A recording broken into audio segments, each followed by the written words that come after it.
Okay, I want to talk about Hillary Clinton and her giant fail of a 2016 campaign. She just will not let it go. Hillary Clinton is making her rounds on her book tour. What happened? Hillary Clinton is out today. She still cannot get over her loss because the loss was a referendum on her personally. The loss was a referendum on Hillary Clinton personally. No one liked Hillary Clinton. I got the election wrong in terms of the result, but I did get this right. I said throughout the election that this election was not going to be a referendum on Trump. It was going to be a referendum on Hillary Clinton. That Trump was stuck between 40 and 43%, and Hillary was bouncing around between 39 and 50, because people couldn't decide whether they hated her or whether they were quasi-lukewarm on her. And in the end, it turns out that they hated her. Well, Hillary cannot accept that answer, and so she continues to trot out various explanations for why she lost. So today, she did an interview with USA Today, and she said there was a communication, and there certainly was an understanding of some sort between the Russians and the Trump campaign. She says, there's no doubt in my mind Putin wanted me to lose and wanted Trump to win. And there's no doubt in my mind there are a tangle of financial relationships between Trump and his operation with Russian money. And there's no doubt in my mind that Trump campaign and other associates have worked really hard to hide their connections with the Russians. Okay, again, does she have any evidence of any of this? No, this is all a conspiracy theory until she can provide evidence of any of this. But she says, I'm convinced of it. She says, I happen to believe in the rule of law and believe in evidence, so I'm not going to go off and make all kinds of outrageous claims. She just did 1 second ago, right? She says, but if you look at what we've learned since the election, it's pretty troubling. And then she talked about other people to blame. She blamed James Comey. She said it was Comey's fault that she lost. She says that Comey shivved her. She says his unusual announcement 11 days before the election revealing her new trove of emails ended up screwing her in the 3 upper Midwest states. She said, my first instinct was that my campaign should hit back hard and explain to the public that Comey had badly overstepped his bounds. My team raised concerns with that kind of confrontational approach. In the end, we decided it would be better to let it go and try to move on. Looking back, that was a mistake. Again, Hillary blaming her aides, not blaming herself.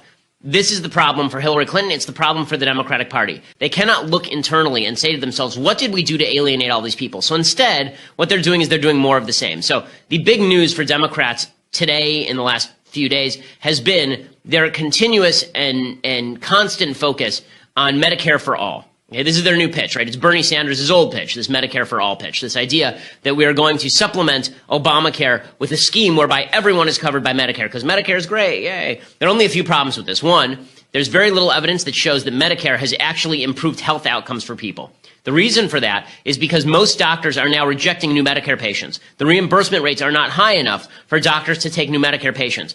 Also, Medicare is already $58 trillion in unfunded liabilities and debt. 58 trillion. If you're talking about expanding Medicare for all, making, me eligible for Medicare, not based on age, not based on health, not based on income, then what you're really talking about is adding $14 trillion to the national debt in the next 10 years alone, which means that it'll end up being double or triple that over the next 20, because that's how every government program always works. But now this has been embraced right across the board because Democrats can't accept. The reason they lost is not because they didn't offer people enough free stuff. Hillary offered lots of free stuff. The reason they lost is not because they didn't run Bernie Sanders, okay? Bernie Sanders offered people a lot of free stuff. The reason they lost is because they have contempt for the American people.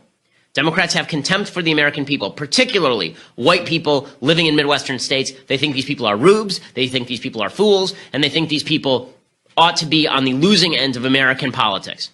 That's why they lost in 2016. They ran the most corrupt harridan in American history, and she lost. And she lost because she called half the country deplorables. And then they're surprised that happened, and they doubled down on all of these things. They're still calling Trump supporters deplorables. They're still suggesting that Trump supporters are a group of people who are universally white supremacists. Ta-Nehisi Coates has a piece in The Atlantic in which he discusses Trump's election. What does he attribute Trump's election to? He says that Trump's election was not attributable to Hillary Clinton. It was instead attributable to racism. That's right. It was all about Trump's racism. It was about his signaling to his white base that he was going to wipe away the achievements of Obama. All right, now, I said during the election cycle that I thought that Trump did not do enough to distinguish himself from the alt-right, that he was sort of covertly and in some ways overtly pandering to the alt-right because he thought they were an important part of his base. But he was not doing that in opposition to Obama. He was doing that in opposition to the intersectional left, of which Ta-Nehisi Coates is a part.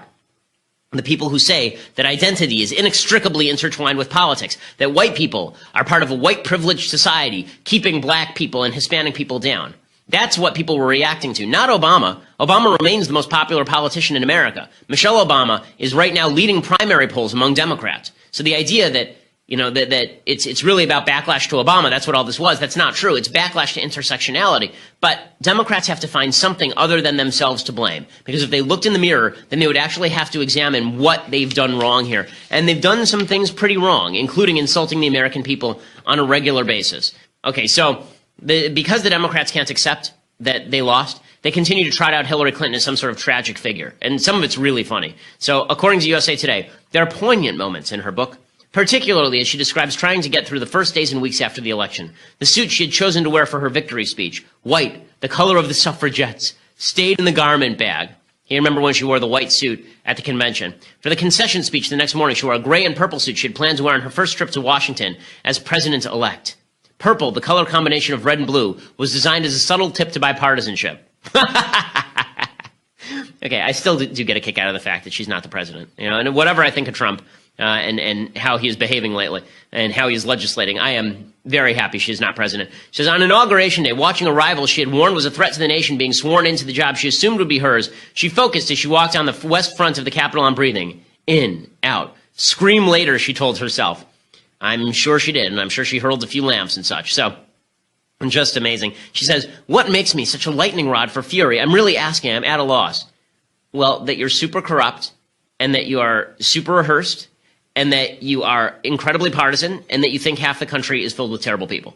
That, I think, is probably the problem for Hillary Clinton. And when she's speaking with Democrats, she basically admits as much. So she was on the Pod Save America podcast earlier today, and here's what she said. Okay, she was asked about Putin and the association with Trump. Apparently in the book she says, quote, Trump doesn't just like Putin, he wants to be like Putin. Put down dissenters, repress minorities. He dreams of Moscow on the Potomac. And she writes this in her book, Moscow on the Potomac. That's what Trump is dreaming of, which is a wild exaggeration. Okay, everyone keeps saying Trump is a fascist. Trump hasn't gotten anything done or imprisoned anyone. Legitimately, the biggest problem with Trump right now is that nothing is happening. And then he's caving to Democrats. So it's hard to claim that he's a fascist when at the same time he's cutting deals with Chuck Schumer and Nancy Pelosi. But here's what Clinton said. She said, yes, I'm really happy to say that to the three of you because you have influence and you have reach. Look, I wrote this book to try and come to grips with what happened, but also to sound the alarm about what I think could still and may well happen. I think Trump, left to his own devices unchecked, would become even more authoritarian than he has tried to be. Also, remember the right wing aided and funded by Mercers, Koch brothers, etc., is very serious about calling a constitutional convention. Okay, the Koch brothers, by the way, are libertarians. They need 34 states. Last I checked, they were at 28 or 29. This would be the convention of states pushed by people like Mark Levin to check the power of the federal government. But she doesn't understand that the convention of states has nothing to do with Trump. The convention of states was moving long before Trump. There are a lot of people who support a convention of states, like me, who are not advocates for the president, particularly when he does things that are wrong. She says, part of their gerrymandering is to control state legislatures, elect Republican governors, call a constitutional convention. If you get really deep into what they are advocating, limits on the First Amendment, no limits on the Second Amendment, limits on criminal justice. I mean, there's a very insidious right-wing agenda. Limits on the First Amendment? Who's talking about limiting the First Amendment? It's the Democratic Party, Hillary Clinton, who has talked about things like hate crimes laws, hate speech laws, things like, let's make sure that if you are an LLC, you can't spend money on politics. She says, when I say that he doesn't just like Putin, he wants to be like Putin, I'm not saying he's going to start killing journalists, but I am saying he likes the idea of unaccountable, unchecked power. Okay, Hillary Clinton saying this? People who like the idea of unaccountable, unchecked power? Yeah, Hillary, we all know why you lost. And this, again, is why everyone thinks that 2020 is going to be a referendum on Trump. We'll find out. It depends on who they nominate. Okay, everyone talks about Trump being low in the opinion polls. Bottom line is, really, really depends on who the Democrats nominate. And if they think that they can run the same campaign they ran in 2016 and just add single-payer health care, they are desperately mistaken. Democrats have a serious problem in 2020. They don't want to admit it. They have a serious problem. They're still using Obama's coalition and Hillary's strategy, and they're combining it with Bernie's pie-in-the-sky economics. And they have to, because in the primaries, if you say you're not for single payer, then the Democratic primary vote is too far to the left, and they'll throw you out. But when you get into a general, try to tell people their health care is going to be completely taken away from them and see how that goes. It's the only way honestly, Democrats are so bad at this. All they truly have to do right now on health care is just shut up, watch it collapse, and blame Trump. That's really all they have to do. And instead, what they're doing is they're going out there with a single-payer plan that allows them to look like the ones who want to change health care. The rule about health care is whoever changes it gets punished politically. This is why Republicans didn't end up changing it. Right? Democrats are trying to change it again, but towards single payer, which demonstrates, by the way, that they were liars all along. Democrats are really terrible at this. Thank God. Okay, we will be back here tomorrow. And I'm sure I'm going to try and go get a copy of Hillary's book today, and I'll analyze it for you tomorrow, hopefully. But we'll have much more in any case. I'm Ben Shapiro. This is The Ben Shapiro Show. In her 512-page memoir, Hillary Clinton is candid about losing the presidency to Donald Trump. I felt like I had let everybody down. Clinton blames herself for using a private email account when she was Secretary of State that led to a government investigation. But she also questions former FBI Director James Comey's motivations for reopening the investigation less than 2 weeks before the election. It just stopped my momentum. Now remember this too, Jane. At the same time he does that about a closed investigation, there's an open investigation into the Trump campaign and their connections with Russia. Clinton's loss to Donald Trump was one of the most stunning in U.S. political history. The veteran Washington insider versus the brash outsider. Although she won the popular vote, she lost the electoral vote primarily because 4 large swing states and 3 traditional Democratic states voted for Trump. Clinton's critics say her failure to connect with working-class voters is a lesson for the Democratic Party. One of the main questions that Democrats are asking themselves is, how do we actually connect with a huge part of the country that used to vote Democratic and doesn't reliably do so anymore? Still, some political scientists say Clinton was a victim of bad timing. So there is a reality that out of the 6 individuals who have run for a 3rd term of their party, only one of them has won. So if she had really thought about the odds are more like that she had about a 17% chance of actually succeeding President Obama. Clinton's return to the spotlight is making some in her own party uneasy. They fear her book could further alienate progressive Democrats who favored Vermont Senator Bernie Sanders for the party's nomination last year. Sanders seemed to agree in a recent talk show. We need her help to go forward. Let's not keep arguing about 2016.